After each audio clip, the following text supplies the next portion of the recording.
জানাজা ঘরের মধ্যে থাকতে বলা হয়েছে।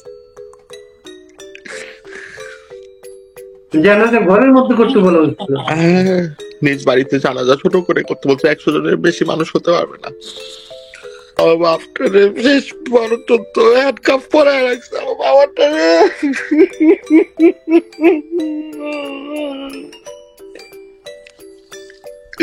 বারে বারে বলা হচ্ছিল যে সকাল 7টার মধ্যে দাফন হবে।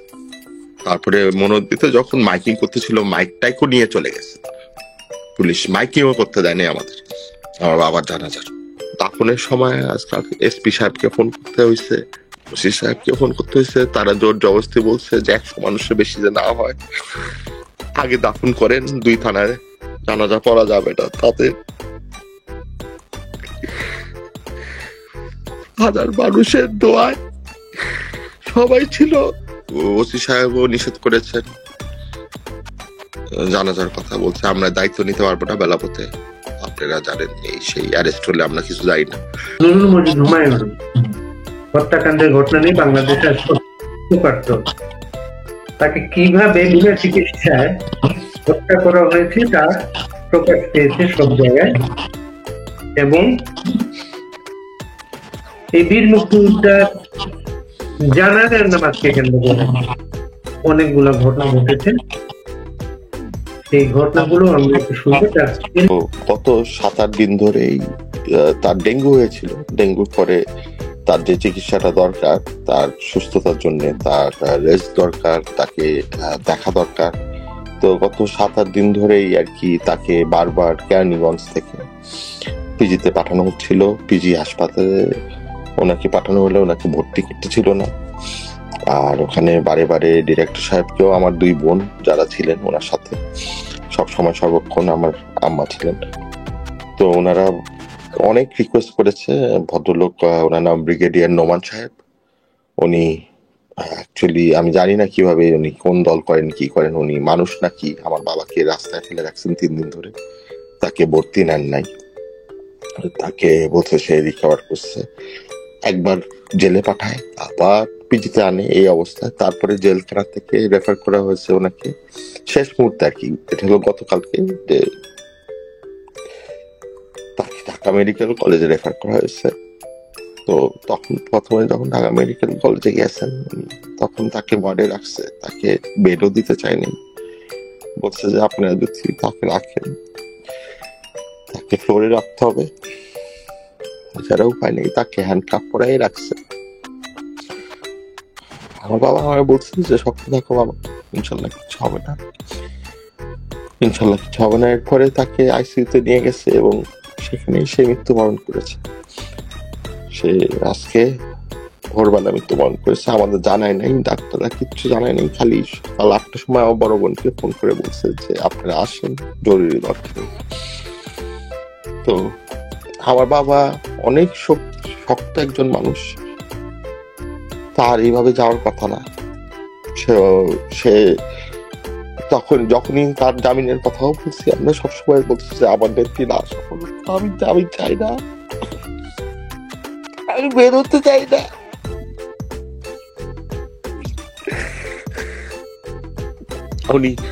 উনি অনেক শক্ত মানুষ, ওনাকে অসুস্থ করে মেরে ফেলছে। আমার বাবাটারে গাড়ি দিয়ে নিয়ে আসছে, নিয়ে গেছে কালিয়া গরমের মধ্যে, শুকা কান বেড়ায় বলছে আমার বাবাটারে।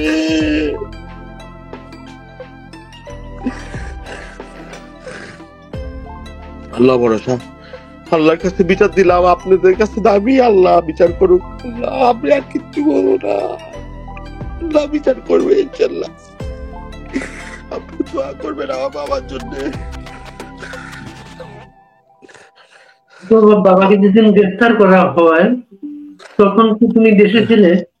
না, তখন দেশে ছিলাম না। আমি আগস্টের 30 তারিখে আমি দেশ থেকে বের হয়েছি।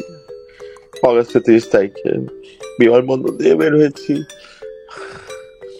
আমি তখন ছিলাম না দেশে, আমার বাবা ছিলেন। আমার বাবাকে যতবার বলা হয়েছে যে উনি কোথাও যাবেন নাকি, বলছে না আমার কোনো কিছু হারানোর নাই, আমি কোনো কিছু লুকায়ও নাই, আমার কোনো কিছু গোপন করার নাই। বাবা আমায় যদি ধরে নিয়ে যায় আমাকে ধরে নিয়ে যায়, কোনো সমস্যা নেই। বাসায় ছিলেন, বাসা থেকে অ্যারেস্ট হয়েছেন।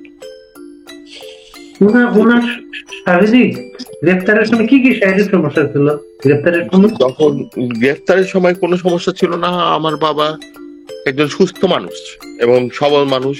উনি হাসি খুশি হ্যাপি একজন মানুষ। সে কিভাবে এভাবে চলে গেল আমরা নিজেও জানি না। ব্যারিস্টার সুমন সাহেব উনি আমার বাবার সাথে রুমমেট ছিল। আমার বাবা যখন আস্তে আস্তে অসুস্থ হয়ে পড়ে উনি দেখভাল করতো। আমার বাবা আস্তে আস্তে নুয়ে পড়ছে আমার বাবাটারে এইভাবে টানা হেঁচড়া করতে করতে। ডেঙ্গুর পরে তার ডায়াবেটিস হাই ছিল। তাকে যদি একটু রেস্ট দেওয়া হইতো, একবার যদি অ্যাডমিশন নেওয়া হইতো, একবার যদি পিজিতে অ্যাডমিশন নিত, তাহলে আজকে আমাদের এই দিন দেখতে হয় না। একবারও নেয়নি। ওনার বাইপাসটা কবে হয়েছিল? 2011 সালে। জি 2011 সালে। ওগুলা কোনো সমস্যা ছিল না। শুধু আমার বাবা শুধু ডেঙ্গু আক্রান্ত হয়েছে, ওইটার থেকেও সুস্থ হয়েছে, ডেঙ্গুও ঠিক হয়েছে। কিন্তু এরপরে ডেঙ্গুর পরে যে ওনার যে চিকিৎসাটা করবে তারা এই চিকিৎসাটা আর করেনি। তাকে প্রথম কখন ডেঙ্গুর কথা শোনা যায়? প্রথম আজকে থেকে 8 দিন আগে আরো ডেঙ্গু হয়েছে। ডেঙ্গু থেকে সুস্থ হয়েছে। 2 দিন ছিল পিজিতে, ওনাকে না রেখে ওনাকে আবার বের করে দেওয়া হয়েছে। তার অ্যাডমিশন কেটে দেওয়া হয়েছে। এবং এটা হলো ব্রিগেডিয়ার নোমান। উনি মেনলি এইসব কাজ করেছেন।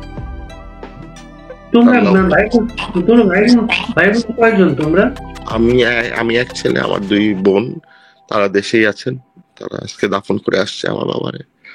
আজকে তুমি কখন খবর পাও তোমার বাবা নেই? আমি সকালবেলা, সকাল ভোরবেলা অ্যাকচুয়ালি ভোর 6টার সময় আমি খবর পেয়েছি। আমাকে কেউ বলে নাই। আমার যারা লোকজন ছিল তারা খালি বলতেছে আপনার বোনদের আসতে বলেন, পরে কথা বলবো। তখনই আমি বুঝেছি আমার বাবা নাই। সে আইসিইউতে ছিল গত রাত্র। অনেক মানুষজনের সাথে কথা বলছে, সবার নাম পরিচয় জানছে। যতবার তাকে নার্স জিজ্ঞেস করছে আপনার নাম কি, সে একেবারে জোরে বলছে আমার নাম অ্যাডভোকেট নুরুল মজিদ মাহমুদ হুমায়ুন। এভাবেই কথা বলছে সে। আজকে সে হঠাৎ করে কি হলো, কোনো লাইফ সাপোর্ট নাই, কিচ্ছু না। কেন জানি না কি হলো, আমাদের কোনো ধারণা নেই। আপনারা আসছেন, আপনারা জানেন। তুমি একটু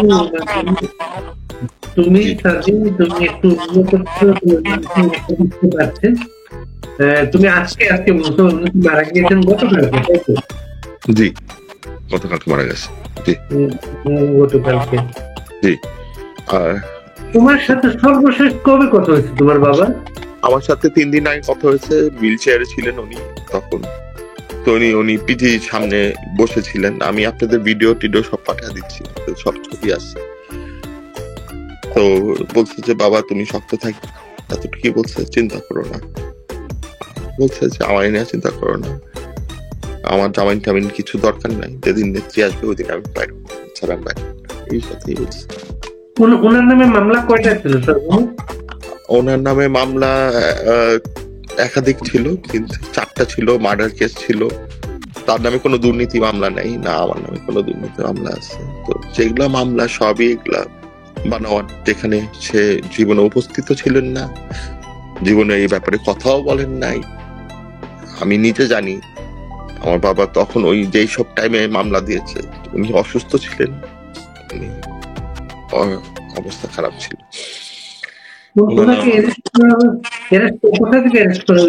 বাসা থেকে অ্যারেস্ট করেছে। বাসা উনি কোথাও যান নাই। ঢাকার বাসায় না নরসিংদীর বাসায়? ঢাকার বাসায়। ওনাকে অনেকবার বলা হয়েছে উনি যাবেন নাকি কোথাও। উনি বলছে না বাবা আমার কোনো কিছু লুকানোর নাই, আমি কোথাও পালাবো না।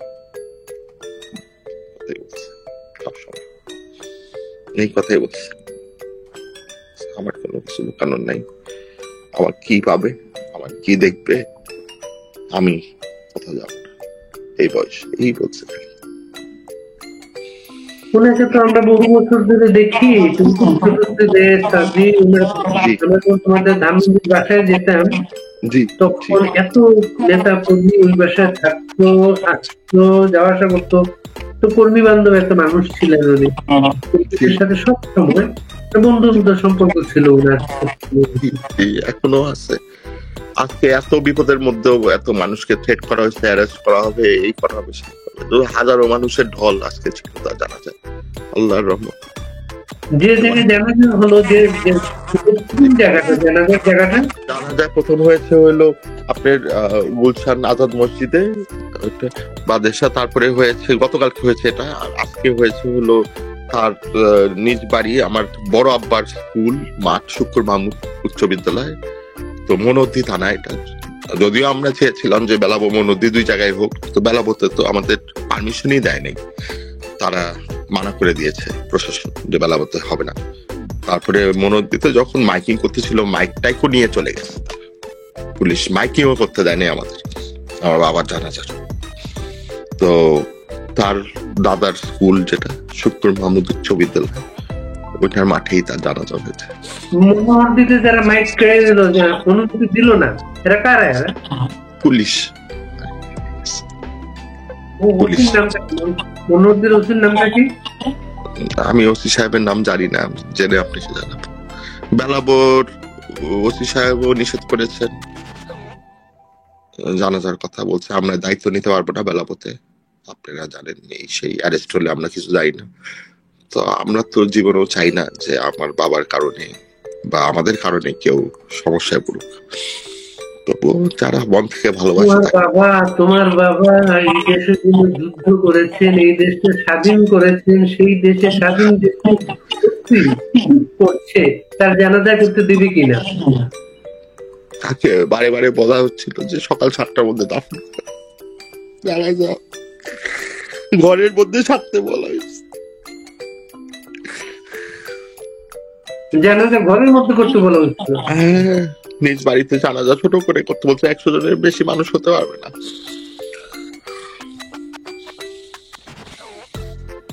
এই মাইকিং বন্ধ করে কোন সময় মাইকটা কেড়ে এনে কখন? এটা আজকে আপনার কালকে রাত্রে মাইক কেড়ে নিয়ে গেছে, কালকে রাত্রে থেকে মাইকিং শুরু হয়ে গেছিল, কিন্তু এখানে আমার মানে প্রথম জানাজার পর থেকে গুলশানের, তারপরে থেকে মাইক কেড়ে নিয়ে গেছে তারা।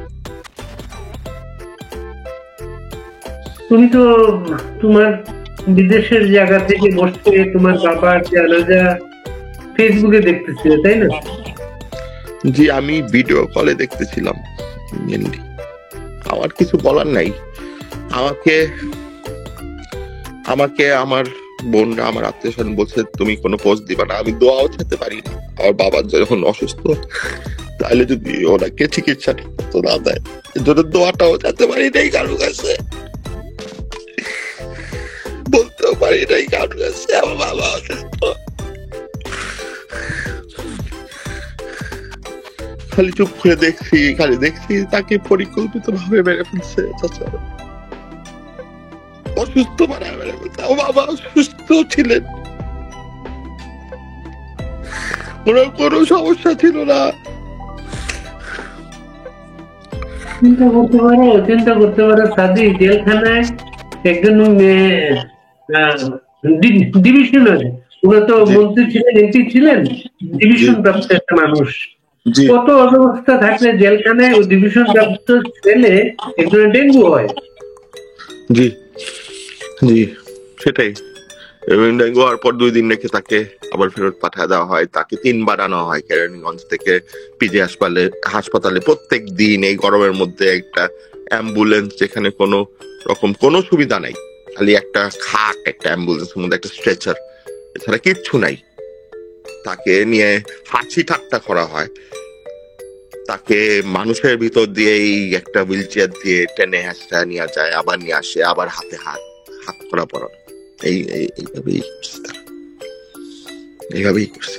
এবং আমরা কিছু ছবি দেখলাম, অনেক রুগী একটা বেডে তাকে রাখা হয়েছে, পিছনের চাদর নেই, তখনই বলা হয়েছে যে এই বেড থাকবে না, এটা আরেকজন ভদ্রতা করে দিয়েছে, তাকে বলছে তাকে ফ্লোরে থাকতে হবে, তাকে বারান্দায় নিয়ে গেছে। এই অবস্থা, এই আজকে আমার বাবা আজকে দেশের জন্য এই অবস্থা, আজকে আর কিছু বলার নেই, কিচ্ছু বলার নেই। ভিডিও কলে যখন দেখছিলে বাবার জানাজা, তোমার মন কি বলছিল তখন? আমার মন বলছে আমার বাবা এই কষ্টের থেকে দূরে আছে, শান্তিতে আছেন, উনি শান্তি মতো গিয়েছেন, হাসি মুখে গেছেন, মানুষ ভালোবাসে তাকে। আমি মানুষের কাছে দোয়া চাইছি, আমার বাবা শান্তিতেই গিয়েছেন, আল্লাহর কাছে দোয়া চাই সবার কাছে, এই আর কিছু না। তোমার কথায় আমরা বুঝলাম সেইখানে একজন সাক্ষী আছে, তার চিকিৎসা নিয়ে দেশে সুমন যদি হোমমেড ছিলেন, জি জি, সুমন যদি কোনোদিন বাইরে আসতে পারেন তার কাছে আমরা শুনতে পারবো, আরো বিস্তারিত জানতে পারবেন। অবশ্যই অবশ্যই, কোনোদিন বাইরে আসতে পারলে সুমন অবশ্যই, ইনশাল্লাহ ইনশাল্লাহ। উনি অনেক আমার বাবার অনেক খেদমত করেছেন, আমার বাবা নিজে বলছে, তো ওনার জন্য দোয়া করি। তো আজকে আমার বাবার কোনো সমস্যা ছিল না, তাকে এইভাবে অসুস্থ করে মারা হয়েছে, আর কিচ্ছু না। এটাই সত্য, এটাই আমি জানি। আজকে আমি বললাম আপনার এখানে। হত্যাকাণ্ড মনে করো, এটা হত্যাকাণ্ড, পরিকল্পিত হত্যাকাণ্ড। এবং আমাদের কথা হয়েছে, দলীয় মানুষের সাথে কথা হয়েছে, এবং আমি এই ব্যাপার নিয়ে অনেক দূর যাব, আমি আন্তর্জাতিক ভাবেও যাব। তার সাথে যেই কাজ করা হয়েছে, তাকে যেই অমানবিক, তাকে যেই টর্চার করা হয়েছে, আমি এই ব্যাপারে দেখবো ইনশাল্লাহ।